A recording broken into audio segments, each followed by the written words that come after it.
Pasok ko nga ni dito sa mall, ito agad unang ginagawa ko sa station. Tinatanggal ko nga ni yung mga lambat na nakabalot dito sa chair ko. Maliit lang yung lambat kaya hindi siya nagkasya lahat ng tinatakpan. Halaga lang naman dito natatakpan siya ng konti para palatandaan na talagang close at hindi siya pwedeng gamitin. Natanggal mo nga ito ay may pasabit-sabit pa. Pumasok talaga ako dito sa mall ay kailangan 30 minutes bago mag-opening, nandito na agad ako. Cord nga ni sa amin ngayon yung pagpasa-pasa ng video araw-araw. Nahirapan kung saan nakalagay yung cellphone ko. Bumili agad ako ng tripod. Man, kung mahilig ka mag-video-video at pagpipicture-picture sarili mo tapos sulak ang videographer ay perfect na perfect to para sa iyo. Maliit nga lang ito kaya pwede mo siya ilagay sa iyong bag. Palong chair nga hinahawakan ko kaya kasyang-kasya kayo dito magkakapamilya at magkakaibigan. Una ko ang ginagawa dito pagkaalis ng lambat, winawalisan ko nga lahat ng paligid. Tapos kung ano yung magwalis, sinusunod ko naman yung aking upuan. Gamit ko nga dito na ina-apply ko dito sa aking ipuan ay sun-sealed na pangpakintab at downy na pangpabango naman. Diba trabaho nga lang pagpupunas dito kasi pupunasan mo talaga siya mula ulo hanggang paa. Kaya kasi talaga tingnan pag yung station mo malinis at mabango dahil komportable mong paupuin ng customer. Top to bottom nga niyang paglilinis ko dito kaya aabot talaga siya ng 25 minutes bago matapos ang lahat. Tapos ko nga ni sa itaas, so dito naman ako mag-umpisa sa ibaba. Kung alinisan ng kabila, so dito na naman tayo maglinis sa kabila. Habang naglilinis nga ako ngayon, imagine ko na kung gaano kadami ang customer na uupo dito. I'm so blessed and grateful nga today dahil ito yung special na araw ko today. Yes, you heard right. It's my birthday. Thank you Lord for another year of my life. Happy birthday ko today, of course. Pumasok pa rin nga tayo dahil wala naman tayong gano'n. Bawi na lang po ako next time. Busy nga ako sa work kaya hindi ko na talaga naisip na birthday ko pala today. Bisihan nga ni.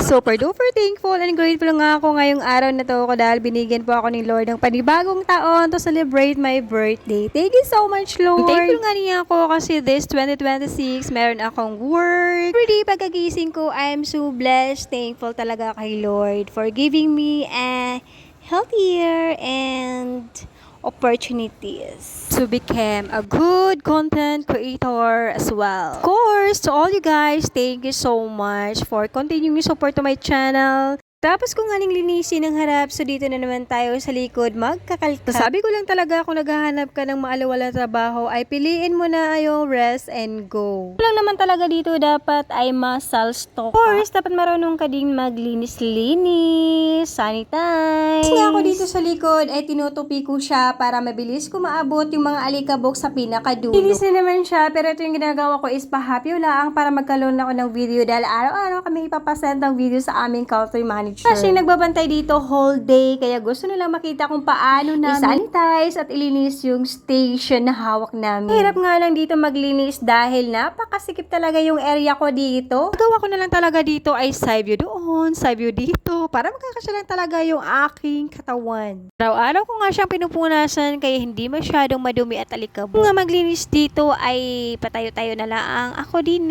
sa gilid-gilid. Easy-easy nga ni. Botin nga niya ako ng 30 minutes dito bago matapos. Napakalawak ng space ko. Ramdam ko talaga ngayon na maraming magpamassage dahil maraming tao sa mall. Nga niya ako yung nakuskus na dito, hindi nga natatanggal to yung aking nail art. Ayan, tingin naman napakatibay. So ito nga pala yung ginagamit ko. Nail glue. Ayan. Matibay, kasing tibay ng pagmamahal ka sa'yo. Charis! Ngayon na lang nga ni matatapos na ako dito sa aking paglilis at pupunas ng aking shirt. Hindi pa rin natatanggal yung aking nail extension.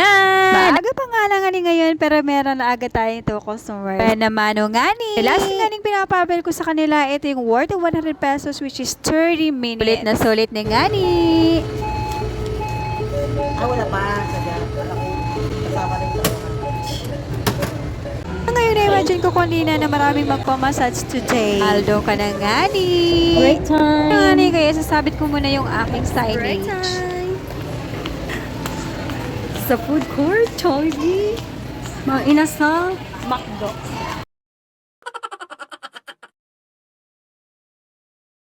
Hi! Hi ate, welcome to my vlog. Ayaw niya daw. Kayain nga ni. Tayo, Jollibee!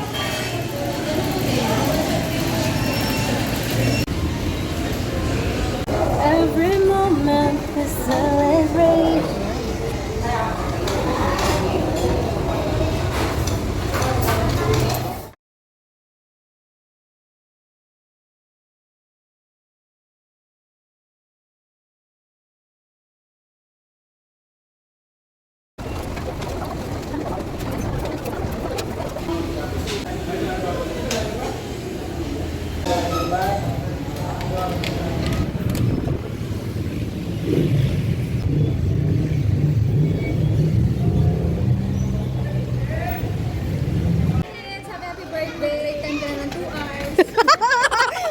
Victim ako ah.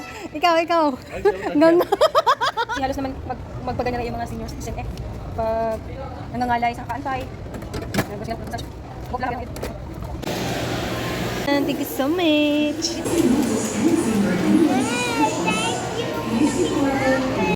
Good morning, guys.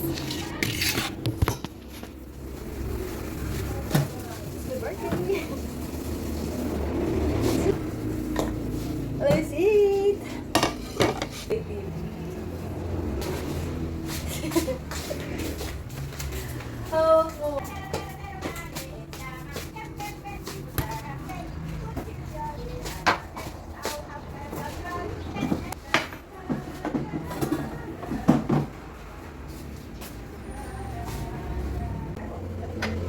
She got the lola.